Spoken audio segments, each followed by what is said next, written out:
Buenos días. El presente video es para la materia de planeación y diseño de instalaciones, en el que abordaremos el tema Value Stream Map, conocido en sus siglas en inglés por VSM. Los integrantes del equipo son Rodríguez Zamudio Sergio Iván, Vega Aguirre María Cruz y Medina Chávez Jorge Alejandro.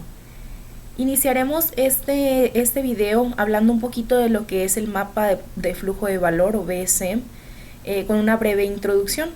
Este elemento es de gran importancia para las empresas, para los productos o los servicios, para implementar lo que son los sistemas del manejo de material y con esto poder satisfacer lo que son las necesidades y los requerimientos de los clientes, ya sea cumpliendo con ellos en tiempo, en forma, y así con esto evitar lo que serían pérdidas económicas o inclusive del mismo tiempo, ¿no?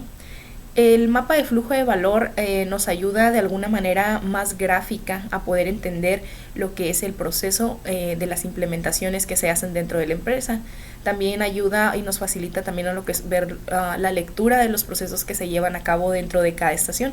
Es decir, el procedimiento que se realiza dentro de la empresa lo podemos ver más desglosado y para poder entender un poquito más qué se hace en cada una de las operaciones. Otro de los temas que vamos a tocar es vamos a hablar un poco de lo que es el mapa de flujo de valor y para qué nos sirve, ¿no? Los mapas de flujo de valor son conocidos como gráficas de flujo de valor también, como lo comentamos anteriormente por sus siglas VSM, que son Value Stream Map. Estas herramientas se utilizan para conocer más a detalle lo que son los procesos, tanto dentro de una organización como en la cadena de abastecimiento, ¿no? Que es la que nos lleva a todo el proceso en sí, o cerrar todo el proceso. El principal objetivo que se tiene al desarrollar este tipo de mapas es que nos ayudan a poder identificar de una manera más amplia o más detallada lo que son las actividades que no agregan valor al producto, así como las que lo agregan, ¿no? Es como definir o identificar cada uno de los procesos y ver qué mejoras se pueden hacer, en qué estamos fallando, de manera que el procedimiento sea más fluido. También lo que es la práctica del mapeo de valor se ha convertido, como dice aquí, en una actividad esencial ante la formulación de planes de mejora. Lo que comentábamos ahorita, siempre podemos de alguna manera estar bien dentro de la empresa o creer que estamos bien, sin embargo siempre hay ciertos puntos que podemos mejorar, y con la herramienta del mapeo de valor es una de las herramientas que nos pueden ayudar a que esto se lleve a cabo. Forman parte de este proceso, el diagnóstico del proceso y la proposición de estrategias de mejoramiento, ya sea de manera actual, entonces cómo nos encontramos ahorita y cómo los podemos proyectar o cómo podemos mejorar en esa parte. Al realizar este mapa hay ciertas preguntas que podemos hacernos. Aquí nosotros formulamos lo que son 7 preguntas de alguna manera esenciales para poder obtener un mapa de valor bueno, ¿no? De alguna manera y obtener los resultados que buscamos. ¿Cuáles son las preguntas? Nos dicen, ¿cuál es la capacidad del sistema de producción? Es decir, cuántas personas podemos tener, nos vamos como que al lado al capital humano, o sea, cuál es la capacidad que tenemos nosotros instalada, ¿no? Para poder llevar a cabo algún requerimiento.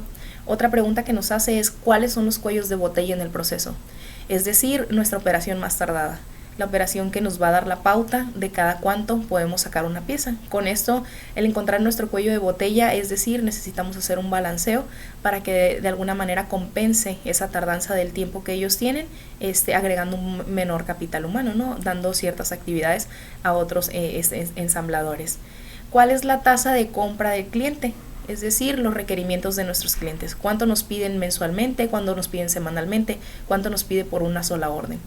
¿Cuál es la capacidad disponible y cuál es su utilización? También nos habla parte de cuánto tenemos y cuánto tiempo tenemos de ellos, ¿no? O sea, trabajan cuánto tiempo es el que están con nosotros en una jornada, sacar toda la estimación de esa parte de los tiempos.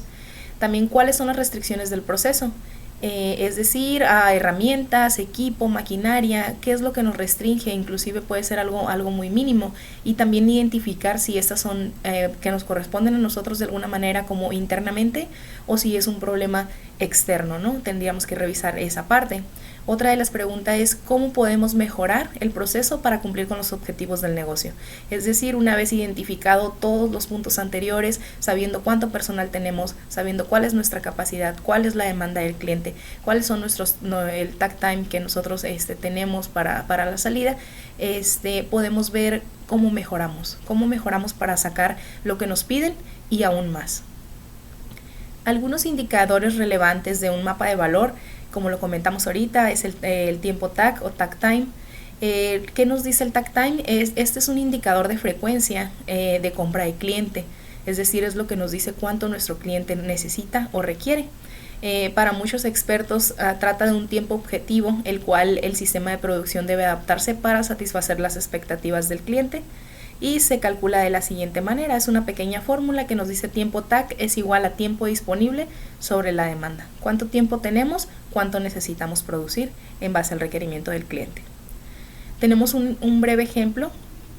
En una jornada laboral de 8 horas por turno, en un tiempo de descanso de 0.5 horas por el mismo turno, y solamente tenemos un turno diario. Nuestros días hábiles al mes serían 22. Nuestra demanda mensual es de 7.510 piezas, lo que nos deja en un tiempo disponible, si vamos reduciendo un poquito lo que son las 8 horas o las 8 horas que nos quedarían, menos el descanso, nos quedamos con 7.5 horas, que al final nos deja en 27.000 segundos al día. Entonces, para sacar nuestra demanda diaria, serían nuestras 7.510 piezas por mes entre los 22 días, lo cual nos da a 341 piezas al día. Eso es lo que tendríamos que estar produciendo. Ya con nuestro tiempo tag de 27.000 segundos por día, entre las 341 piezas que debemos producir, nos da que nosotros tenemos que producir 79 piezas por segundo para poder nosotros entregarle al cliente, ¿no? El cliente lo que nos dice aquí es que el cliente en cada 79 segundos el cliente necesita o requiere una pieza. Entonces es lo que nosotros debemos igualar o tratar de obtener, o inclusive hacerlo en menor tiempo para poder satisfacer la demanda. El tiempo de ciclo individual es un tiempo estándar asociado a cada operación de proceso, por decir el tiempo asociado para pintar una pieza o el tiempo asociado para empacarla. Es decir, si tienes 6 operaciones, 7 operaciones, cada una de esas operaciones o de esos ensambles que se realizan debe de tener su tiempo de ciclo, lo que al final nos da el siguiente tiempo, que es el tiempo de ciclo total. Es decir, la sumatoria de todas las actividades anteriormente mencionadas, ya sean 5, 2, 3, las que sean, te van a dar un tiempo total y es el tiempo en el que vas a tardar en producir la pieza. También tenemos un tiempo de previsión de las necesidades del cliente.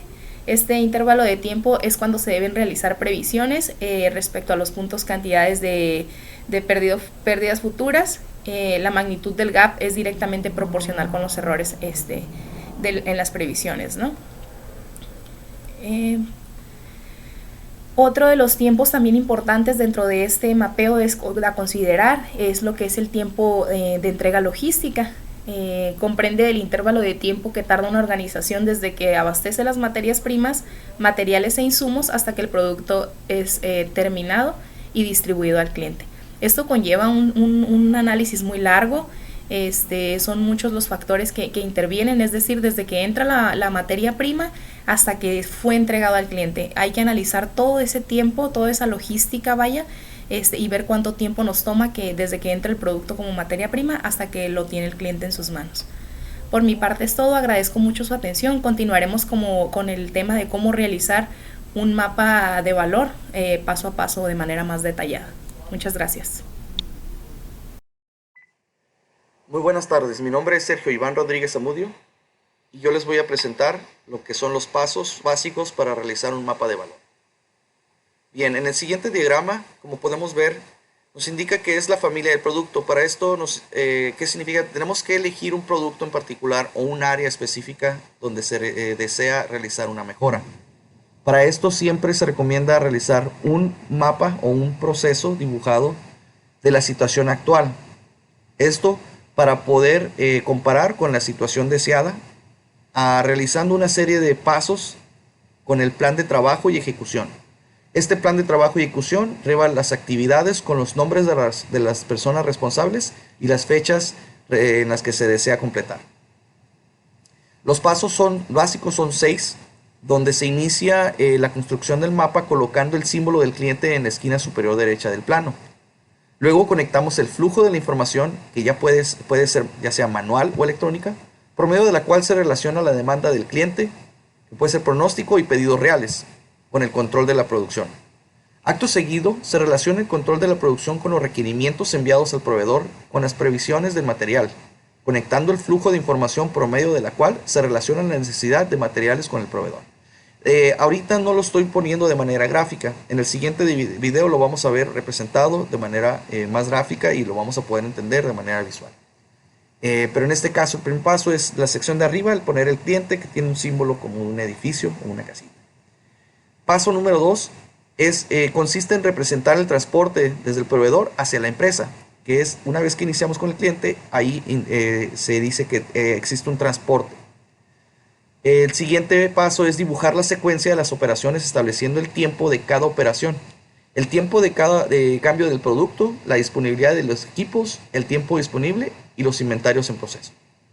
El paso número 4 se representa el programa de producción que indica la cantidad que debe procesar cada operación, así como el flujo de información, ya sea manual o electrónica, que relaciona estas operaciones. Además, representamos el transporte desde la fábrica hacia los clientes. El quinto paso representamos mediante una escalera los tiempos de ciclo de cada operación. Valor agregado, que significa que es cuando se está realmente transformando el producto, se dice que es cuando agrega valor. Y en la parte de abajo, en los escalones, el tiempo que no agrega valor, en los cuales está en la parte en lo superior. Los inventarios deben registrarse en función del tiempo y forman parte de lo que no agrega valor en el proceso. Para ello podemos dividir la cantidad de cada inventario entre la cantidad diaria requerida por el cliente. El paso número 6 es calcular el tiempo TAC. Como lo presentó mi compañera Maricruz, el tiempo TAC es realmente la cantidad de partes que se deben de producir por un determinado tiempo, y esto está en función del tiempo disponible y la demanda del cliente. Un ejemplo tenemos 27,000 segundos por día y la demanda son 500 unidades. El tiempo TAC se divide lo que es el tiempo entre las unidades y nos dice que es la cantidad de segundos por unidad que se requiere para esta demanda con el tiempo disponible.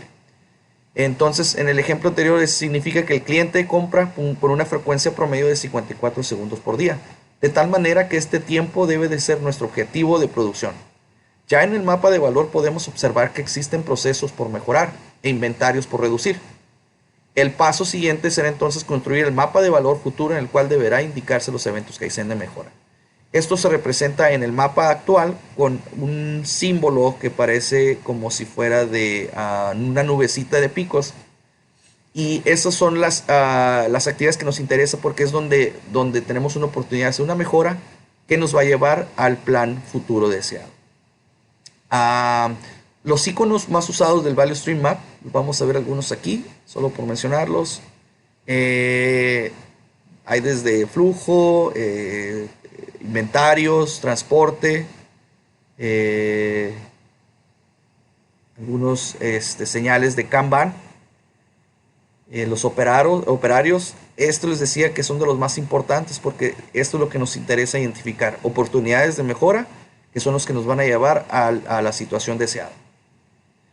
Estos son los iconos entre todos los que vimos arriba, existen otros más. Estos son los más utilizados, que es donde está el cliente, los procesos, la caja de datos que va abajo del proceso, donde nos indica los tiempos de ciclo, los turnos que se estén trabajando, eficiencia, entre otros.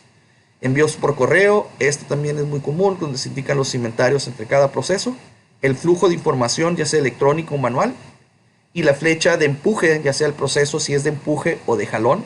Es más recomendable la de jalón porque evitas tener sobreinventario, que es un desperdicio. Entregas al cliente, primeras entradas y primeras salidas.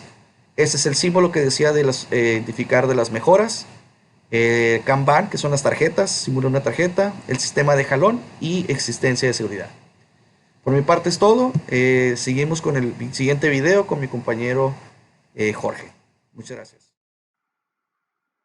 Vamos a ver un ejemplo de la producción de pasteles. Es de una empresa que reparte todos el pastel producto terminado hacia unas sucursales que vendrían siendo los clientes. Entonces, como aquí tenemos que son 7 estaciones, como número uno tenemos lo que es la recepción de materia prima, es donde se recibe pues toda la materia prima por parte de los distintos proveedores. Se pasa a la estación de mezclado, primera parte del proceso productivo directo. Consiste en hacer la mezcla de los ingredientes para formar una masa consistente. Una vez teniendo la masa consistente, se pasa a moldeado, que se procede a colocar la misma en moldes de tamaño de 1 a 5.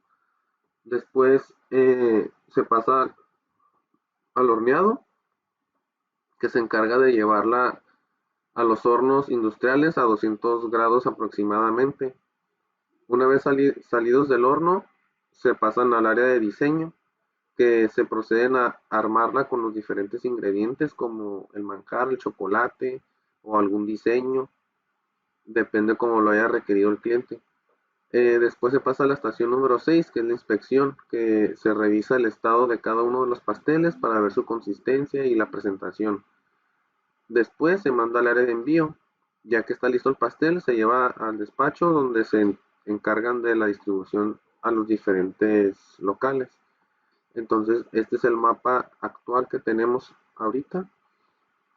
Eh, Aquí pues se muestra el flujo de la producción que siguen los pasteles, ¿no? Desde que entran en fábrica hasta que son entregados al cliente o locales en este caso. Se puede observar que las etapas descritas son realizadas de forma secuencial.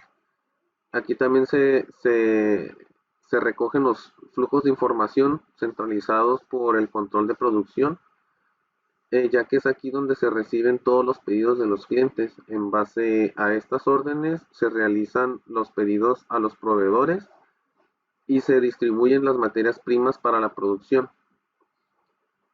En esa, en la situación actual de la empresa, aquí pues se descubrió los siguientes desperdicios, que son la espera innecesaria, que se da por la acumulación de la lista de solicitud de materiales en el departamento de bodega, la sobreproducción, que se da por la producción en cantidades previstas y no según los pedidos de los clientes.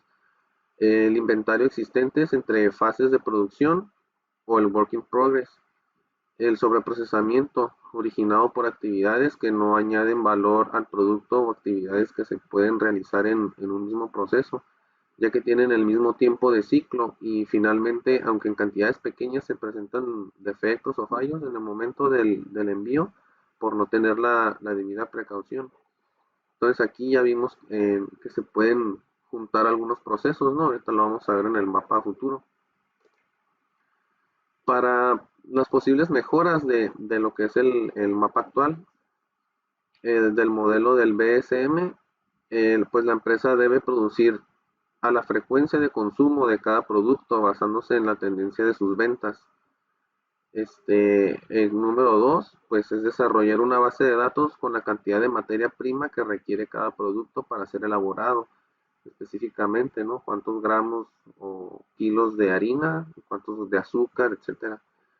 Y número 3 es integrar parte de sus actividades o procesos para que existan flujos continuos, como ahorita lo que me explicaba, ¿no? Em, en base a estos 3 puntos, pues se plantearon las siguientes mejoras para el sistema productivo, que inicialmente en bodega tener una base de datos o listado detallado de las materias primas necesarias para la elaboración de cada producto. Por otra parte, mejorar la circulación del reparto de materia prima hacia mezclado implantando un sistema pool. Ahorita aquí lo vamos a ver en el mapa futuro. Aquí está el sistema pool, aquí está el proveedor, del centro de control llegan las órdenes mandan pedir al proveedor, el proveedor envía toda la materia prima y aquí está el sistema pool, que una vez que llegan, sale el producto, piden la materia prima y se les entrega en ese momento, no se esperan a juntar todas las solicitudes y ya después los reparten. Aquí es en cuanto pides, se te entrega el material. Los procesos de mezclado y moldeado también, estos pueden ser combinados debido a que ambos poseen tiempos de ciclos muy parecidos. Esta configuración permitirá tener flujo continuo en esta zona. Para evitar que se pierdan productos terminados, el control de producción debería informarle el número exacto de pedidos al área de decorado, evitando además que no se desperdicie merengue o materiales de decoración. Y por último es combinar las actividades de decoración con inspección. Estas dos se pueden combinar. Ahí mientras termina de decorarlo, está el inspector y ya lo revisa para darle salida, ¿no? Acá el envío. Entonces aquí hicimos una tablita donde vemos la diferencia de los minutos ahorrados por juntar estaciones y por ahorrarnos unos pasos. El tiempo de espera entre cada ciclo y el exceso de producción son las fuentes de desperdicio más importantes que tiene esta empresa. Entonces aquí podemos observar el tiempo de mejora que se presenta cada una de las actividades después de ejecutar los cambios diseñados para eliminar los desechos en el estado ideal de procesos, los cuales por medio de la aplicación de la técnica Lean Value Stream Map se pudieron identificar en el estado actual de los procesos, llegando a reducir de ciclo total en 60 minutos y el tiempo de las actividades que añaden valor al producto en 30 minutos. Como conclusión, pues vemos que los mapas de flujo de valor nos ayudan a percibir los procesos de forma práctica usando solo gráficos donde podemos apreciar los recorridos de cada estación de trabajo, traslados, tiempo, que nos permiten tener mejor visibilidad para implementar mejoras a futuro, ya sea de ahorro de tiempo o mano de obra. Al fin todo se refleja en dinero. Estos mapas se pueden usar no solo en manufactura de productos, sino también en empresas de servicio, pues, y siempre y cuando se adapte según sea su caso, ¿no?